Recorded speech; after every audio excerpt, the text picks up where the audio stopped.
who you want. So Joe. Right. So Paul. Yeah. I know how to interview. I got it. I don't know how to answer. That's the problem. I'll help you if you get stuck. I'm the worst interviewer. No, you're pretty good. I'm like so.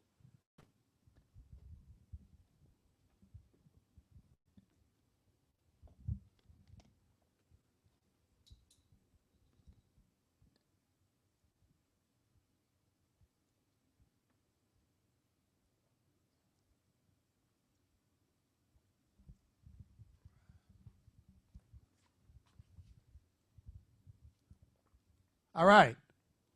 We are back at the second part of Tiki Tim's Trop-Roc Trivia's here. We're back. We are on location at our Secret bunker. This is the secret bunker of the Island Castaways band and the Coconut Bees. I won't tell you where it is because Joe would kill me. We come to rock you. But this is Joe's wonderful studio area. We are going to try to talk Trop-Roc shop here with these two guys. And who I have with me in the yellow is Mr. Paul Kane. Hello. No relation, but there is actually a relation. I'll go over that shortly. And then Joe, I'm sorry if I mispronounce your last name, but you're Polish. Joe Holewa. Holewa or Holewa, either one, doesn't matter. Or Joe H. Joe H. Joe Man. I always just blow my your type. last name. The H Man. So Joe and Paul are with us. Of course, Joe and Paul started and co-founded the Island Castaways band. I'm guessing, but it's like 11 or 12 years ago. At least. Yeah, 11, 12, yeah. So let's dial back in time, Paul. When you joined the group, I mean, how did you come to know Joe? All right. Well, I'm pretty much the one that started this insane little project, I guess you'd say. So there used to be a website called Meet the Flockers, and it was all just parrot heads, and I know some of my friends out there on Facebook were on there too, but well, I always played in bands, and I wanted to put something together because I hadn't been playing in a while. So I put an ad out on the Meet the Flockers musician page, I guess you'd say it was, and I got a couple hits, but I got a good hit with my friend Ed Glod. So it was me and him started the band, and then we put an ad out on Craigslist looking for other musicians, and the first one to hit us up was Mai Tai. Mai Tai Joe. Mai Tai Joe.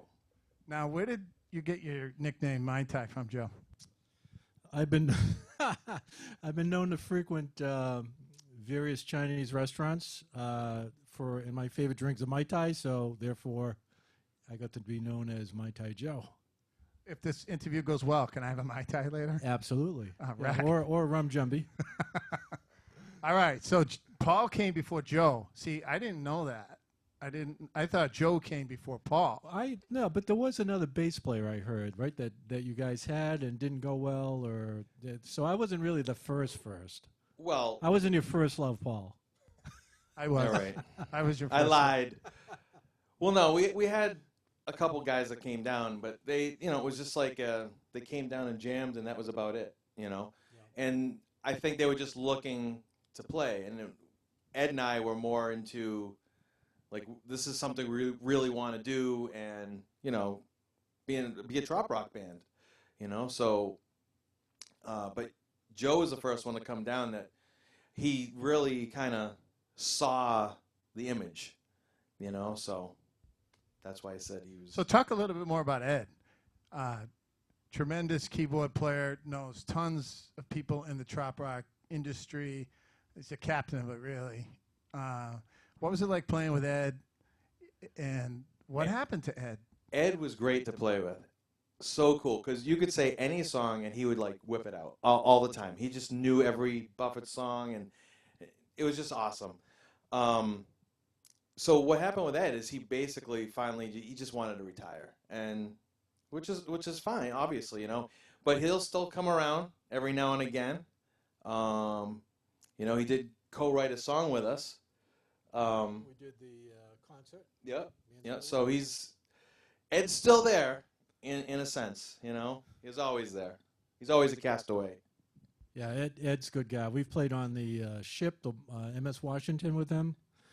We've played numerous shows with Ed, and he's always a lot of fun. And I think, like Paul said, he probably knows every song that Buffett wrote on keys. And I think one of the most important things that Ed did for the band was he introduced Paul and I to the Jimmy Buffett lifestyle a little bit and convinced us to go to the first convention, which was up in Maine, I don't know, 11, 12 years ago. So that was a great thing that Ed did. And we met unbelievable people. Actually, we weren't even part of a club then, okay? We had Parrot Heads of Massachusetts printed on our badge, which there's not even a club called Parrot Heads of Massachusetts. Everyone was kind of looking at us kind of weird, but we had the best time. We met a few folks. Actually met Glenda there, who is the next town over. Yes. That's a story. We just walked in the door, and Glenda said, "Hi, my first time to a convention." We said, "This, yeah, us too. Where are you from?" "Oh, I'm from Oxford." Oxford. Well, we're like next town over, so we got to be really good buddies with her. That's cool. We'll get into like songwriting in a minute because I know Paul is kind of the captain of songwriting. It's a collective thing, but a lot of the initial ideas start with Paul, lyrically or musically. But before we go there, Joe, I wanted to talk about your past because the Island Castaways isn't your only foray into the music industry. You have some pretty vast experiences. Tell me about your earlier life in music. Yeah, it was all about hard rock and classic rock, Led Zeppelin, Grand Funk, James Gang, Allman Brothers, all those real classic bands, and enjoyed playing it. It was good.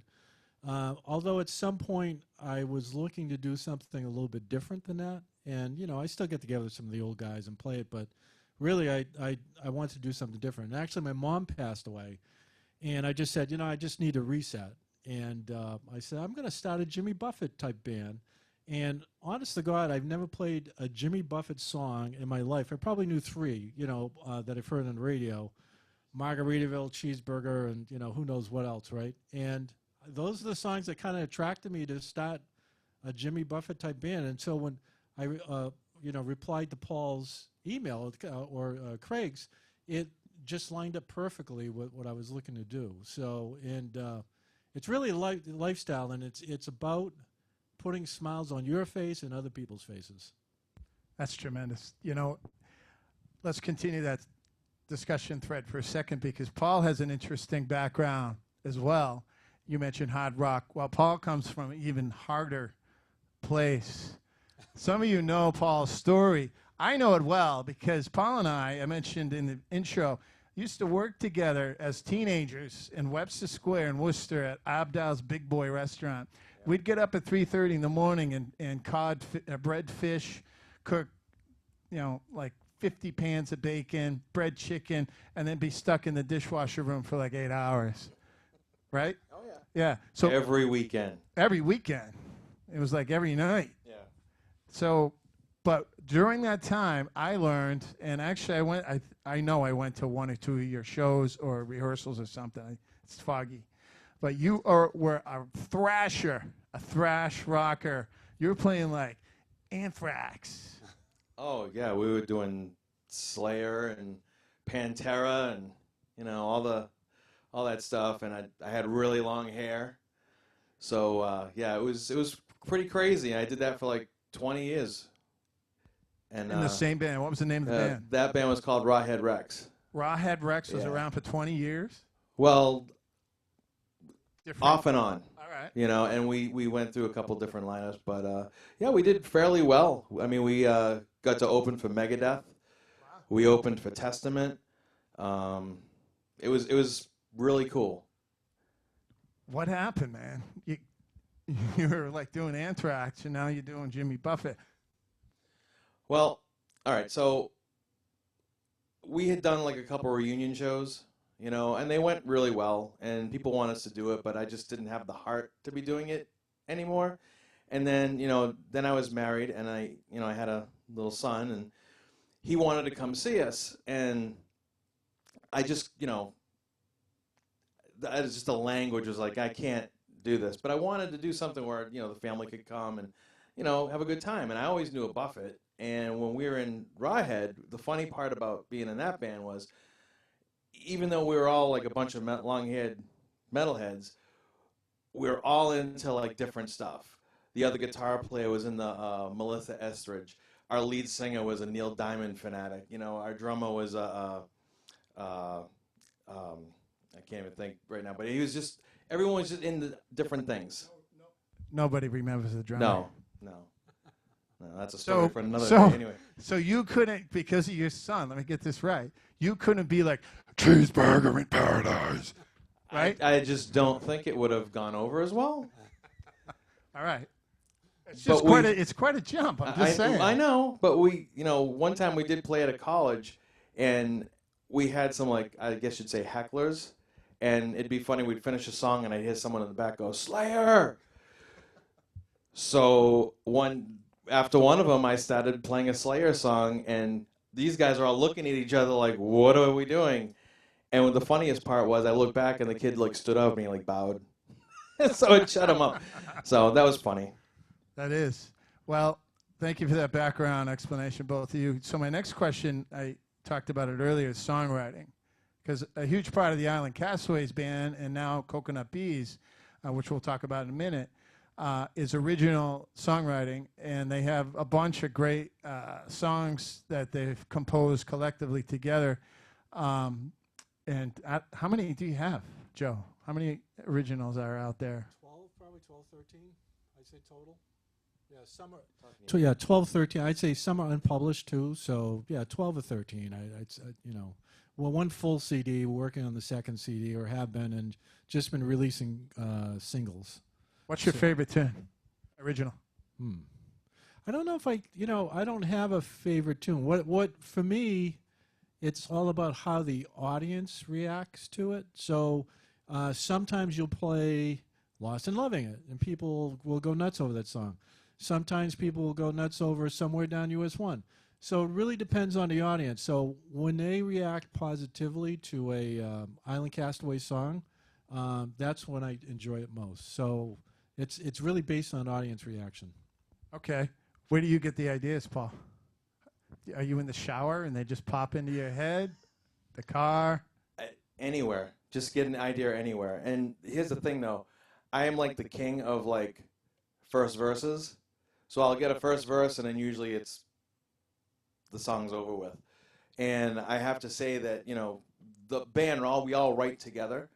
And I've had good people to write lyrics with, too. Roy Halladay used to be our keyboard player, co-wrote with him. Fred Quisgard used to be our percussionist, writes fantastic lyrics. Beth Haggerty? If I'm saying it wrong, Beth, I apologize. Hype On, she helped write Hype On, write the lyrics to that. Yep. Yeah. So, I mean, I'd like to say it's all one person, but it's not. So do you sometimes write songs inspired by the lyrics before you even come up with that musical idea? It happens, yeah. But most of the time with me, because I play guitar, I usually come up with the musical idea first. And then that's, then lyrics will hit me later. Okay. How about you, Joe? I mean, where do you weigh in on songwriting from a bass player? Definitely on structure and production. I wrote the initial chords to Brand New Road, and then Paul jumped in, put in the chorus, and started writing the lyrics. And now, of course, Brand New, not to cut in, but Brand New Road has 18,000 views on Spotify. Spotify. Yeah, that's tremendous if you think about it. Really is. So yeah, and Paul, YouTube. Yeah, and YouTube. I think YouTube's got 10,000 or something. I don't know, but anyway. So what I was going to say is, if I'm going to write a song, I generally start with the guitar parts first, and then morph into the chorus and bridge and things like that.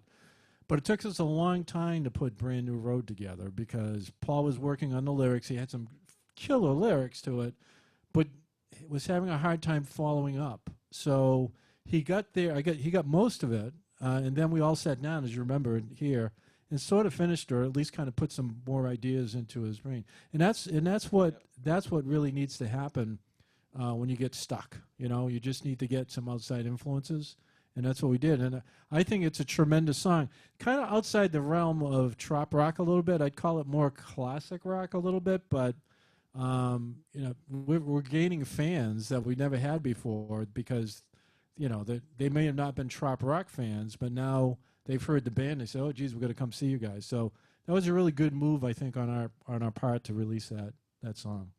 Cool. Tell me about like the early days when you guys used to party a lot at the conventions. Give me some stories. What's the strangest thing?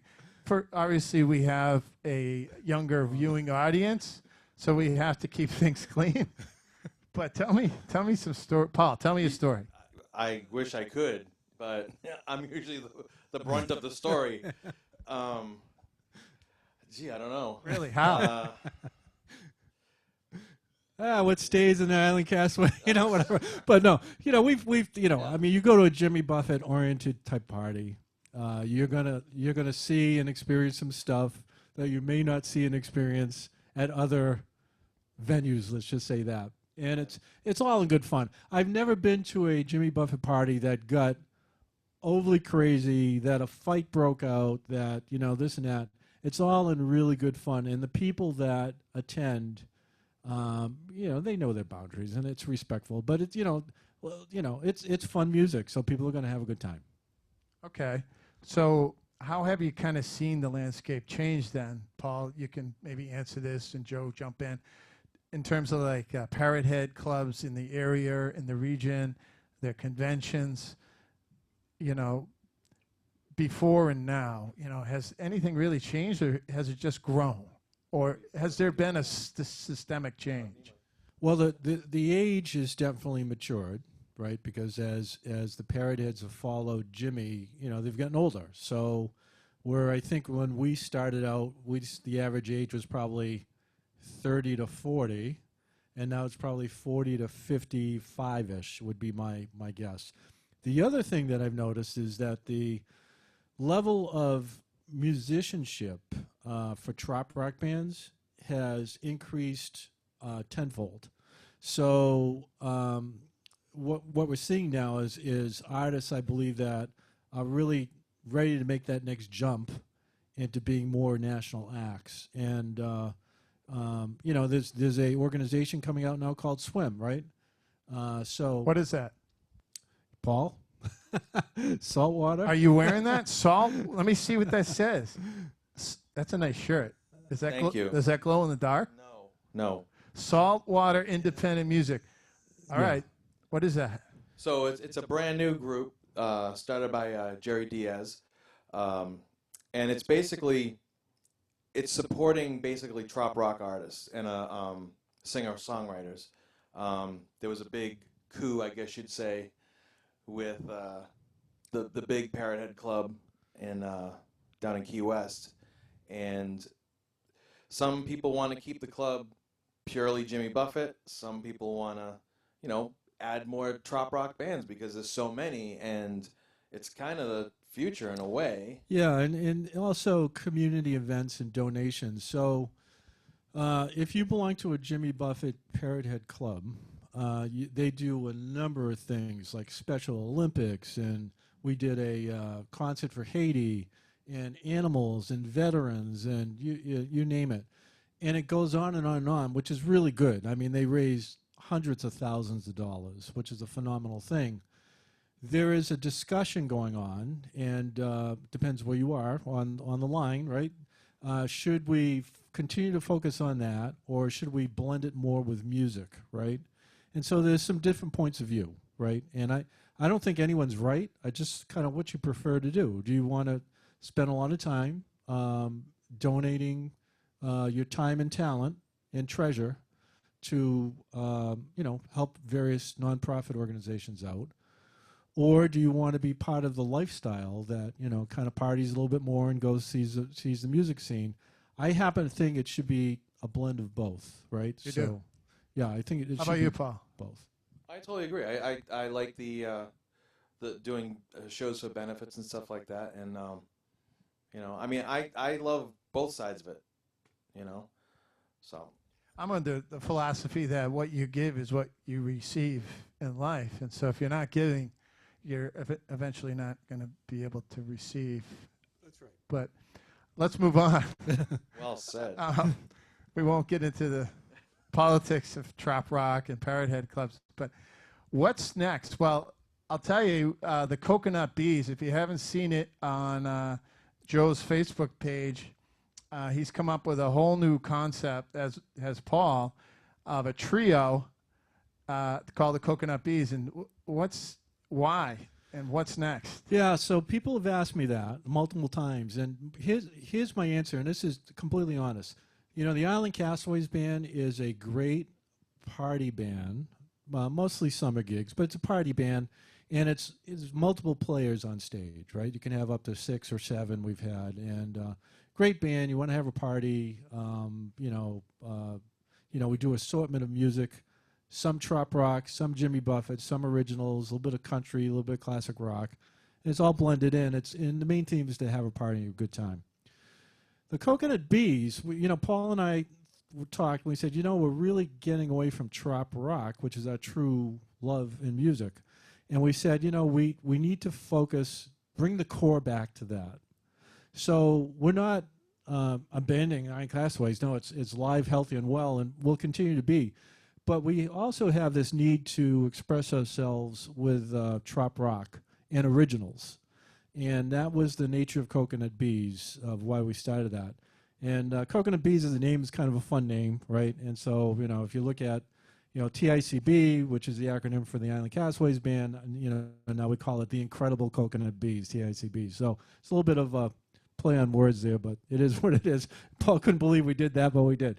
So that's the story. I mean, it's simple as that. We want to get back to the basics, simple. And also, with only 3 people in a group, you can play venues that you couldn't get into before, right? Because you only have 3 people on stage. And I think that's important because you want to keep Trop-Roc affordable, which is our, another plan here, So keep it affordable, get exposure, but keep it affordable and accessible to the people that are really into it. I also wanted to do this project because I feel there's so many great artists in the Trop-Roc world that, some people don't listen to Trop-Roc radio and stuff like that. Well, if we're playing, we like to do other Trop-Roc artists' songs. I mean, there's so many great artists that, we're friends with, that we cover their songs, and with just doing the 3 of us, we can do whatever we want, really. Right. So I got to tell you, every time I do this show with different songwriters from around the country, they all know you guys. I mentioned, the Island Castaways. Oh, yeah, we know those guys. Everybody knows you guys. Well, you're national. Come on down. I'd say, come hang with the Island Castaways and the Coconut Bees in New England. We'd love to have you down. So back on Coconut for a second, Paul. How has that Coconut Bees maybe changed your approach to guitar? Are you doing all acoustic? Are you doing any electric, or is it all acoustic now? Well, Coconut Bees, it's mainly acoustic, at least right now. We'll see what happens down the road. There's some exotic and Tiki music I'd like to throw in, some surf guitar, so you kind of need the electric there. So we'll see what happens. I like to broaden my playing like that, so. That's cool. So we're running out of time. Here's the deal. We're going to try to, I got one more question, but we're going to try to do a live playing situation here during the same live show. So we're not going to end the show. I'm going to keep talking, and Paul and Joe in a second are going to go over and strap on their axes, and I'm going to hop on the skins over here, and we're going to play a couple songs. Now, Joe already talked about Brand New Road. What else are we playing? We're going to do Somewhere Down US 1 and the title track of our very first CD, Lost in Loving It. Talk to me about Somewhere Down US 1. When did you guys publish that one? It was after the first CD, right? So that's not on a CD yet, but it's available for through iTunes and Amazon and all that. Probably, I'd say 2 years after the CD came out. I'm thinking we were already focused on new music, and it kind of came out then. And what was the third one? Lost and Loving It. And how does that song start? Am I talking to him? Give me a primer. What's the first verse? What key? The drums start? No, I started. Thank God. This show is going right down the tube. Yeah, I think we need another drink before we start playing. All right, one more question, and then we're going to play. I ask this question of every guest I have on, and you both can answer it separately. It's a real tough road for all the musicians right now, whether you're part-time, full-time, freelance, whatever. We're all going to climb out of it. We're all going to get back to normal. But for those young startup songwriters that maybe just graduated from college, from music school, or didn't even go to school and just decided to strap a guitar on their back and tour around the country, and be a songwriter, and you know plenty of those. It's hard. It's dang hard right now, and it's almost when we get the vaccine, it's almost like starting over in a way. What's the best advice you have for these young people to survive and thrive in Trop-Roc, or really just the music industry? I would just say the only advice I could ever give would be just keep plugging away, keep writing, keep practicing. I've always said to everyone that I know that I wish to God I had like YouTube and stuff like that when I was learning and trying to become a songwriter and stuff like that, So that's what I would say. Just stay true to who you are, and I think, down the road things will work out. I'm slightly different, and of course, we know that. No, I think you need to have a backup plan. And if let's say you're a graduate of Berkeley, you probably can play like a banshee, right? Because you've been taught, fusion jazz, whatever. But a lot of those people that graduate from Berkeley also do music production and ads, right? Commercials, and they make money off of that to support their music. And then eventually when the music takes hold, then they can, do that full time. So I think you need to have a backup plan, especially in the beginning, and then build up to where you want to be, and then you have more freedom, right? So that would be my advice. So what's next? Other than the Coconut Beats, what's next for you guys in 2021? What's your vision? Well, I'm hoping in 2021 we can finally get this next CD done, which would be nice. I mean, we kind of record and release, which is nice, but it'd be nice to have a whole package. So that's the game plan. And once things start getting back to normal, start playing again. Maybe hit down Key West, head down that way. Yeah. Yeah, there was. I think there was talk. You guys maybe the festival in Florida or something, Joe. Yeah, I'd love to go down there. Music on the Bay or Key West, at the right time. We're out of this crazy COVID nut house that we're in, for sure. But yeah, I would like to finish the CD, and also the three of us. I think we could go into the studio and do some unique stuff, right? And so I'm hoping to do that with you, Tim, and with you, Paul, as well. So not to we're going to go in there with the Castaways as well, but I think just to be different, us three would be pretty cool, and see what comes out. Maybe it comes out really well, maybe it doesn't. I don't know, but we'll try it. Let's try. It could be a disaster. Right. Absolutely. Well, thanks guys for being on my show. It's been 30 minutes actually, and I think we're still recording and live here. I lost my signal, but that's just my cell phone. So why don't you guys take your mics and hop on over on your guitars. I'll occupy the audience for a second. Thank you. Say goodbye to Paul and Joe. You'll see them in a minute with their beautiful guitars on. And my beer in my hand. And Joe's beer in his hand. Don't knock that over. And so what's unique about here is, this is a pretty giant studio Joe has going on. Yeah, you snagged up on that, Joe. There you go. Just yank it. And, they try to rehearse here every Thursday. And so when I spin this around, you'll see what I'm talking about. Let's see if we can do that. You're going to have to bear with me.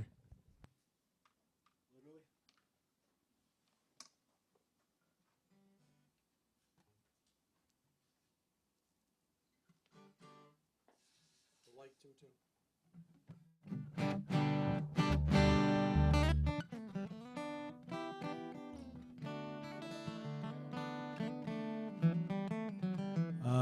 You'll see it says drums. Yeah, like 5 or 6 or 7 or 8. Yeah, that's it. Check 1, 2. So once again, here is Joe and Paul. In Of course. Hello. Paul, what are you playing here for a guitar? What kind of guitar is that? This is my Taylor 214 CE. It's beautiful. How about Thank Joe? you. What is that beast? This is a G&L. I used to play Fender Precision, which I still have, 1967 or so. And I also have a Rickenbacker, but for the flexibility and variety, I always prefer this bass. I can do a lot more with it as far as sound, so I really like it. And it's pretty sturdy. I've dropped it once or twice, and seems to hang in there, so G&L makes a good product. Paul, how many guitars do you own? I think around 12, I think. I don't know. Is that a lot? No. I have a buddy of mine that has like over 50. What? Yeah. Does his, Including does, one of mine. does his wife know that? He doesn't have a wife, so. Sorry. All right. Take it from here, Paul. I'm behind the glass now. All right. So first song we're going to do is probably like our semi-true story song. It's about a trip down to Key West that you just decide to just take on a whim and you change your life. Called Somewhere Down US 1.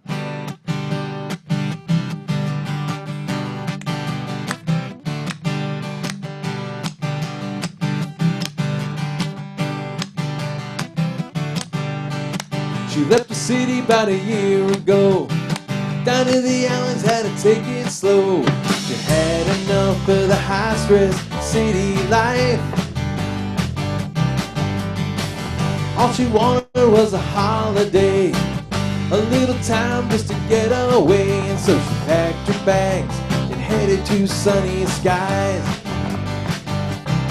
She wants to live down by the ocean, the place she feels alive, where her cell phone don't get service, voting at 9 to 5.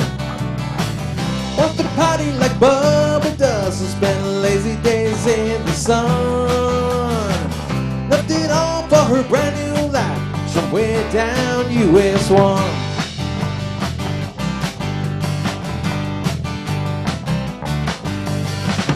Got a job in a local bar.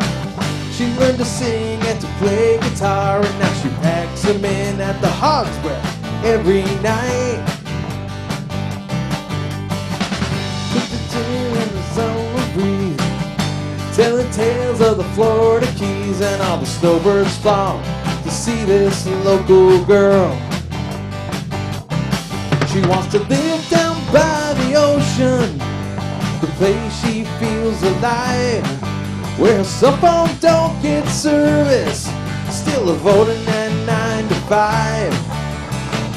Wants to party like Bubba does and spend lazy days in the sun. Left it all for her brand new life, somewhere down US 1.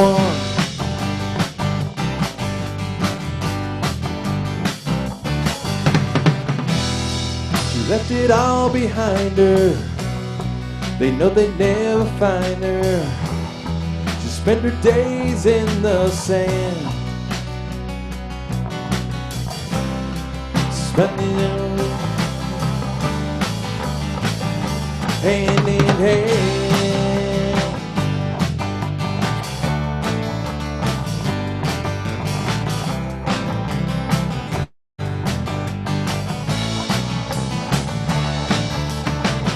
Wants to party like Bubba does and spend lazy days in the sun. Left it all for her brand new life, somewhere down US 1. Time to leave, but you don't want to go back to the land of the ice and snow, to that concrete jungle that she still calls home. But she'll be back in a month or two. Made up her mind what she's gonna do. Time to break these chains and let her soul fly free. Gonna live down by the ocean, the place she feels alive, where her cell phone don't get service, always voting at 9 to 5. Want to party like bubble dust and spend lazy days in the sun. Left it all for her brand new life, somewhere down US 1. She's got it all in her brand new life, somewhere down US 1. Tim Kane. Left it all for her brand new life, somewhere down US 1.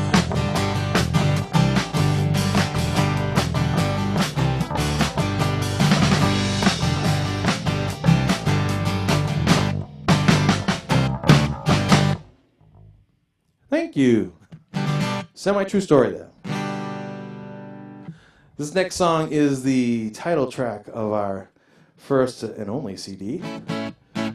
About, jumping in a boat and getting lost. And also I wanted to say that actually the saxophone solo on this is performed by Amy Lee from the Coral Reefer Band, or formerly of, which was pretty cool.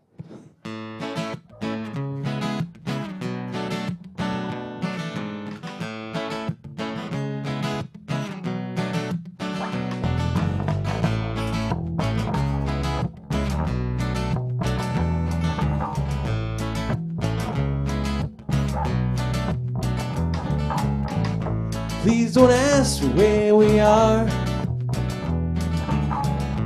Drift somewhere beneath the Caribbean stars. I packed a surplus bag, cell phone and a bar.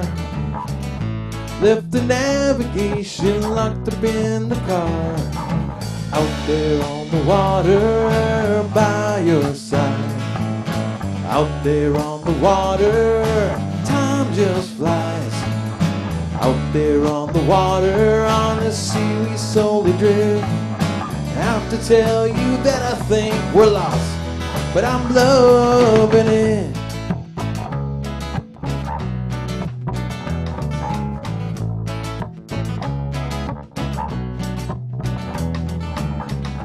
See the sky above, beautiful like you. Our own private world with such a lovely view. Rest your head and let the sea breeze kiss your face. Aren't you glad I got us lost here in this place? Out there on the water by your side.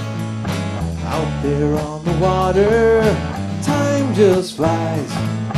Out there on the water, on the sea we slowly drift. Have to tell you that I think we're lost, but I'm loving it. Don't the man just want to spend some time? Just with you I want to live my life. We can sail into the moonlight's glow, glide along the sunrise till tomorrow, then who knows?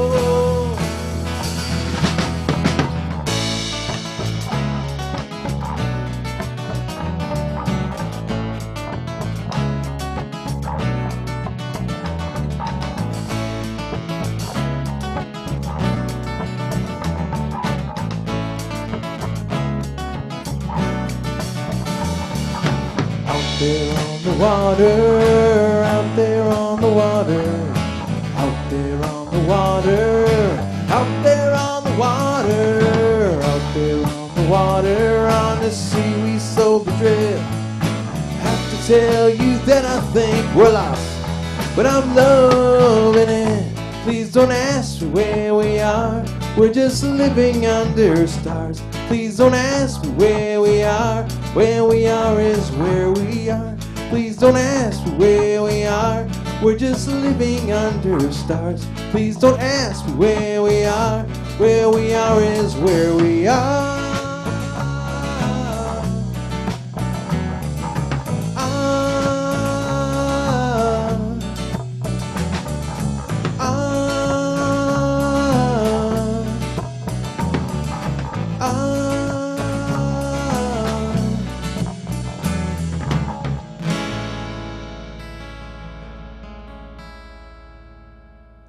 Thank you.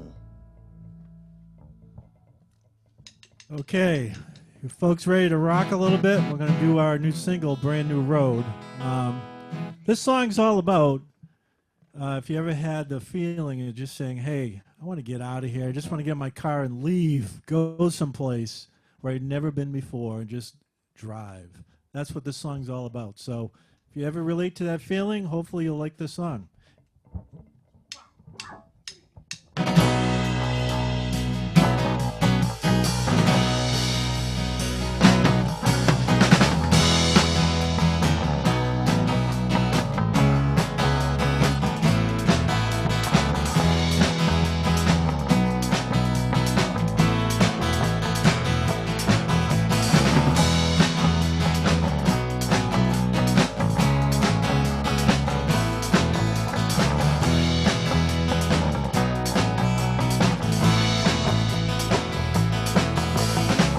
City lights blind me, selling how life should be. This morning commute in this three-piece suit has gotten pretty old to see. Dreaming of the islands, lazy days in the sun, itching to find that shot of courage, pack up my things and run. No fool, time to break all the rules. I'm gonna chase my dreams, they're a long way from here. Leave my troubles behind, watch them all disappear. Something I should have done such a long time ago. Throw my bags in the back with the top rolled down. Throw on some shades, I'm out of this town. I've got 1,000 miles left to go on this brand new road. Pocket full of quarters, empty wallet full of hope. Dreaming and scheming will be my new way to cope. Not looking back, got my eyes fixed ahead. Time to start living my life before I end up dead. Time, no fool. Time to break all the rules. I'm gonna chase my dreams, they're a long way from here. Leave my troubles behind, watch them all disappear. Something I should have done such a long time ago. Throw my bags in the back with the top rolled down. Throw on some shades, I'm out of this town. I've got 1,000 miles left to go on this brand new road.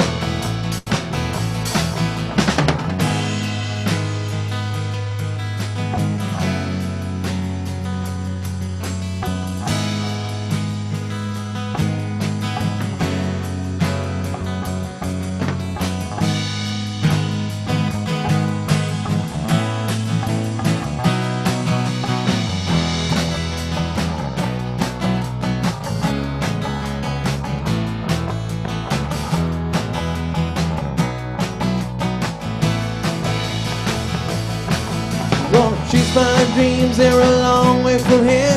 Leave my troubles behind, watch them all disappear. Something I should have done such a long time ago. Throw my bags in the back with the top rolled down. Throw on some shades, I'm out of this town. I've got 1,000 miles left to go on this brand new road. Oh yeah.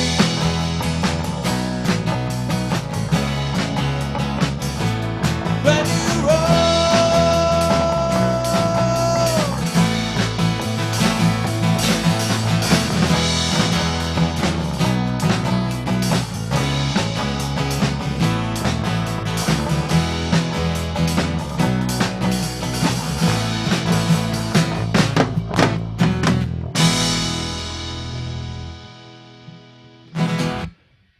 Don't be afraid to chase those dreams.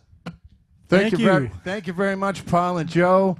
Hey, I just got to say, next week We got Juke Johnson on Tiki Tim's Trop-Roc Tributes. Check it out next Thursday at 12:30 p.m. Go Juke. Juke Johnson from Texas. Till then, we'll see you. Now I'm going to do the awkward thing of putting my mic on the floor, turning Zoom off. Hold on. Nice. That's pro.